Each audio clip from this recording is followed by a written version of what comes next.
Kundapura to Canada channel explore life in Canada. ನಮಸ್ಕಾರ ಎಲ್ರಿಗೂ. ನಾನು ಮಂಜುನಾಥ್ ನೇರಳಕಟ್ಟೆ.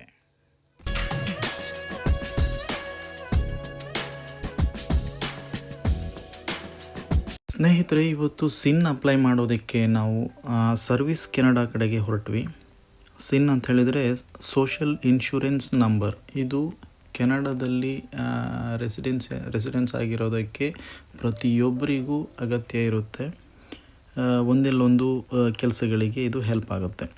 ಅದನ್ನು ನಾನು ಆಮೇಲೆ ಹೇಳ್ತೀನಿ.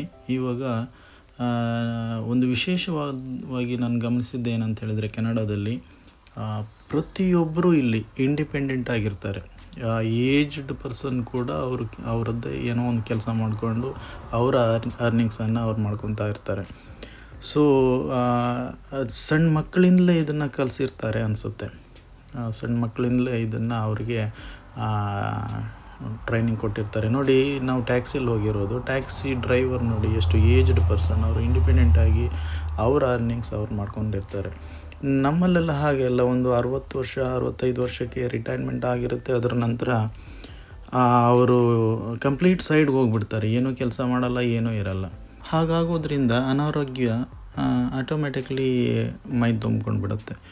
ಸೊ ಇದು ದಿ ಬೆಸ್ಟ್ ಅನಿಸುತ್ತೆ ನನಗೆ. ಯಾಕೆಂದರೆ ನಮ್ಮಲ್ಲಿ ಮೈಯಲ್ಲಿ ಶಕ್ತಿ ಇರುವವರೆಗೂ ದುಡಿತಾನೆ ಇರಬೇಕು, ದುಡಿಬೇಕು, ನಮ್ಮ ಅರ್ನಿಂಗ್ಸ್ ನಾವು ಮಾಡ್ಕೋಬೇಕು. ಯಾರಿಗೂ ನಾವು ಡಿಪೆಂಡ್ ಆಗಿರಬಾರ್ದು.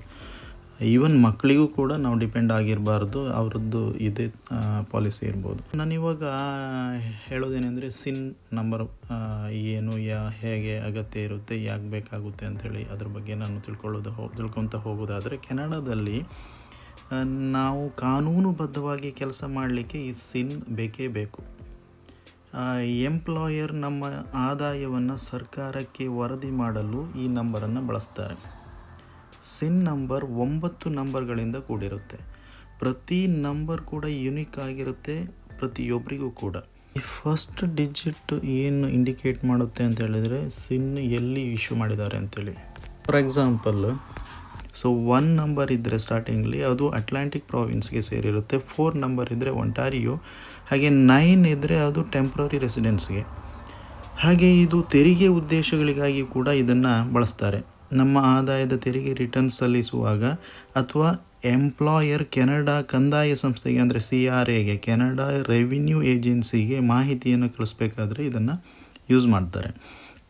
ಇನ್ನು ಸರ್ಕಾರಿ ಪ್ರಯೋಜನಕ್ಕಾಗಿ ಇದನ್ನು ಬಳಸ್ತಾರೆ. ಉದ್ಯೋಗ ವಿಮೆ, ಎಂಪ್ಲಾಯ್ಮೆಂಟ್ ಇನ್ಶೂರೆನ್ಸು, ಅಥವಾ ಕೆನಡಾ ಪಿಂಚಣಿ ಯೋಜನೆ, CPP ಅಂತಲೇ ಹೇಳ್ತಾರೆ, ಕೆನಡಾ ಪೆನ್ಷನ್ ಪ್ಲ್ಯಾನ್, ಮತ್ತು ವೃದ್ಧಾಪ್ಯ ಭದ್ರತೆ OAS, ಓಲ್ಡ್ ಏಜ್ ಸೆಕ್ಯುರಿಟಿ, ಇಂತಹ ಕೆಲಸಗಳಿಗೆ ಅರ್ಜಿ ಸಲ್ಲಿಸಲಿಕ್ಕೆ ಸಿನ್ ಬೇಕೇ ಬೇಕಾಗುತ್ತದೆ. ಮತ್ತು ಬ್ಯಾಂಕ್ ಅಕೌಂಟ್ ಓಪನ್ ಮಾಡಲಿಕ್ಕೆ ಸಿನ್ ಬೇಕಾಗುತ್ತೆ. ಆಮೇಲೆ ಇದೊಂದು ಪರ್ಮನೆಂಟ್ ಡಾಕ್ಯುಮೆಂಟ್ ಆಗಿರುತ್ತೆ. ಸೊ ಹಾಗಾಗಿ ಪ್ರತಿಯೊಬ್ಬರಿಗೂ ಇಲ್ಲಿ ಕಾನೂನುಬದ್ಧವಾಗಿ ಕೆಲಸ ಮಾಡಲಿಕ್ಕೆ ಸಿನ್ ಅಗತ್ಯವಾಗಿರುತ್ತೆ. ಸಿನ್ ಇಲ್ಲದೆ ಇಲ್ಲಿ ಕಾನೂನುಬದ್ಧವಾಗಿ ಕೆಲಸ ಮಾಡಲಿಕ್ಕೆ ಆಗೋದಿಲ್ಲ. ಸ್ನೇಹಿತರೆ, ಇದಾಗಿತ್ತು ಇವತ್ತಿನ ಸಿನ್ ಅಪ್ಲೈ ಮಾಡಿದ್ವಿ. ಹಾಗೆಯೇ ಸಿನ್ ನಂಬರ್ ಕೂಡ ಇಮಿಡಿಯೇಟಾಗಿ ಸಿಕ್ತು. ಮುಂದಿನ ವೀಡಿಯೋದಲ್ಲಿ ಮತ್ತೆ ಸಿಗೋಣ. Thank you for watching the video. Subscribe, comments, like ಮಾಡೋದನ್ನು ಮರಿಬೇಡಿ. ಥ್ಯಾಂಕ್ಸ್.